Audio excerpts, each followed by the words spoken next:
ਸਿੰਘ ਰਬਾਬੀ ਹੈ ਜੀ।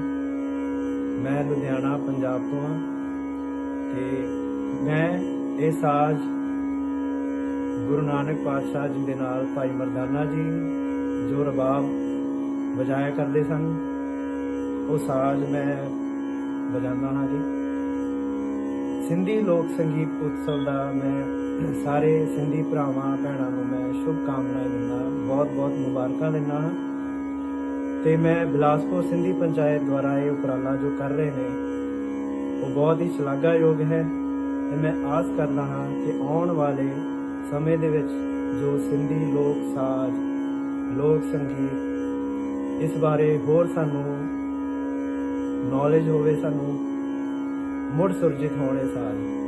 ਵਾਹਿਗੁਰੂ ਜੀ ਕਾ ਖਾਲਸਾ, ਵਾਹਿਗੁਰੂ ਜੀ ਕੀ ਫਤਿਹ।